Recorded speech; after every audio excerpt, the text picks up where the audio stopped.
Sebelum mantan Kadif Propam Polri, Irjen Verdi Sambo viral dan jadi pembahasan media karena kasus Brigadir J, ada satu nama jenderal yang sempat menghebohkan Indonesia. Jenderal tersebut adalah Budi Gunawan atau biasa dianggap BG. Budi Gunawan adalah jenderal polisi yang nyalis jadi Kapolri. Lalu, apa hubungannya antara Jenderal Budi Gunawan yang sekarang menjabat menjadi BIN dengan Jenderal Verdi Sambo serta Megawati Soekarno Putri dan Tito Karnavian? Berikut kata Pak Pras mengulasnya. Ini mungkin menjadi salah satu momen penting dalam perjalanan karir Budi Gunawan. Setelah dilantik menjadi Kepala Badan Intelijen Negara atau BIN di tahun 2016 lalu. Hingga kini Budi Gunawan atau Pak BG bisa dianggap sebagai salah satu sosok penting dalam pemerintahan Presiden Jokowi. Publik mungkin ingat bagaimana kehadiran BG dianggap sebagai kunci rekonsiliasi politik antara Jokowi dan Prabowo pasca Pilpres 2019. Namun hal lain yang menjadi fokus perhatian adalah soal relasi Megawati dan PDIP dengan BG. Sudah menjadi rahasia umum bahwa BG memang dekat dengan Megawati karena pernah menjabat sebagai ajudan Ketua Umum PDIP itu ketika menjadi Wapres dan kemudian Presiden antara tahun 1999 sampai 2004. Tokoh-tokoh macam almarhum Buya Syafi'i Ma'arif pernah menyinggung soal faktor relasi dengan Mega ini di seputaran pencalonan BG sebagai Kapolri pada tahun 2015 lalu. Hal ini menarik untuk dilihat, utamanya soal pertanyaan apakah posisi BG sebagai Kepala BIN sedikit banyak akan mengaruhi pencapaian politik PDIP dan Mega. Kemudian seperti apa pula relasi dunia intelijen dengan politik di level partai yang pernah menjadi intisari berdirinya negara macam Uni Soviet? Inilah kata Pak Pras dan partai politik yang akan kita ulas. Antaranya BG dengan Megawati Soekarno Putri. Dengan jabatan yang sudah cukup lama diemban, bisa dibilang BG menjadi salah satu sosok sentral dalam pemerintahan Presiden Jokowi, utamanya dalam relasi dengan PDIP. Ini beralasan karena status BIN yang berada langsung di bawah Presiden, dan bahwa Presiden adalah single client dari BIN. Di era Soeharto misalnya, ada nama Yoga Sugomo yang kerap dihentikan dengan operasi-operasi intelijen di masa tersebut. Ya, beradaan Yoga kerap disebut sebagai kunci kokohnya kekuasaan Soeharto, selain tentunya bersama sosok macam Ali Murtopo juga. Hal inilah yang kemudian membuat sosok puncuk pimpinan lembaga intelijen kerap dianggap ikut menentukan keberlangsungan kekuasaan. Menarik, relasi BG dengan PDIP yang kalah sempat dijadikan bahkan gugatan oleh tim hukum Prabowo Sandi di Pilpres 2019 lalu punya dimensi yang sedikit berbeda dalam konteks kekuasaan Jokowi. Ini karena mantan wali kota Solo itu dianggap punya hubungan yang cenderung panas dingin dengan PDIP dan Megawati Soekarno Putri. Hal tersebut sudah terjadi sejak awal kekuasaan Jokowi di 2012 lalu. Artinya posisi BG akan cenderung lebih menguntungkan Jokowi secara personal atau menguntungkan PDIP secara partai politik. US Marine Corps atau Korps Marinir AS dalam salah satu laporannya menyebutkan bahwa operasi intelijen setidaknya memiliki dua tujuan utama.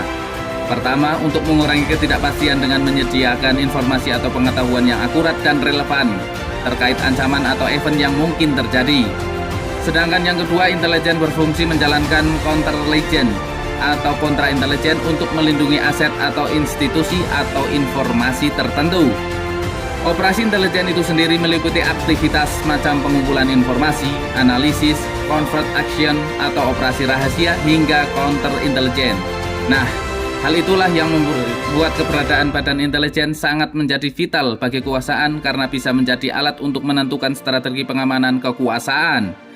Persoalannya adalah BG perlu menjadi pertimbangan apakah kerja BIN kemudian juga ikut menguntungkan PDIP sebagai partai politik. Pasalnya dengan status sebagai lembaga intelijen negara, jelas BIN bisa menjadi pembeda yang memungkinkan PDIP punya akses informasi tertentu. Dan bicara soal relasi parpol dengan intelijen bukan hal yang biasa diremehkan. Uni Soviet misalnya, negara yang lahir dari berbagai macam operasi intelijen. Dulu ada yang namanya CK yang merupakan organisasi polisi rahasia Uni Soviet. CK melaksanakan berbagai macam operasi intelijen di awal berdirinya Uni Soviet. Vladimir Lenin menggunakan CK untuk cipta kondisi dan pemetaan mana lawan politik dan mana yang mendukungnya. Organisasi berganti menjadi State Politik Direct atau GPU di tahun 1922. Salah satu operasi yang dijalankan adalah Operasi Trust antara tahun 1921 hingga 1926. Operasi intelijen ini juga membuat Partai Komunis Uni Soviet menjadi kuat di waktu-waktu selanjutnya. Hal yang serupa juga terjadi pada Tiongkok. Michael Sumhal dalam buku Spying for the People menyebutkan bahwa antara tahun 1949 hingga 1967, Mao Zedong dan Partai Komunis Tiongkok menggariskan apa yang disebut sebagai Surveillance Textbook and Operational Protocol dan merekrut banyak orang untuk menjadi agen operasi cipta kondisi dan membaca pergerakan orang-orang yang anti terhadap revolusi.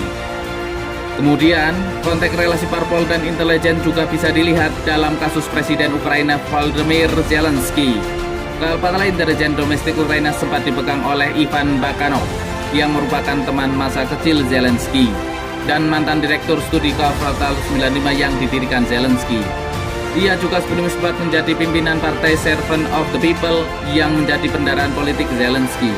Ya, walaupun beberapa hari lalu Bakanov sudah dipecat dari jabatannya, setidaknya warisan kekuasaan Zelensky dan partainya bisa dilihat secara linier dari kontribusi Bakanov. Sedangkan di Inggris, walau sifatnya tidak frontal, Partai Buruh disebut menjadi yang paling konsen dalam isu-isu intelijen.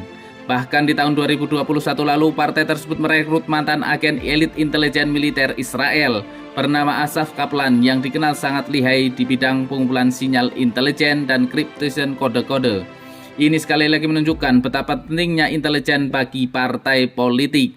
Sehingga jika kita lihat antara Budi Gunawan dan Ferdi Sambo, terutama kedekatannya mereka dengan partai penguasa saat ini sangat-sangat mencurigakan. Apalagi kasus-kasus yang menyeret Budi Gunawan sangat banyak sekali, terutama kasus pencemaran nama baik, kemudian kasus pelemahan KPK, di mana kita mengenal kasus penyiraman air keras terhadap Novel Baswedan. Ini publik sangat mengkaitkan sekali antara hal ini dengan Budi Gunawan.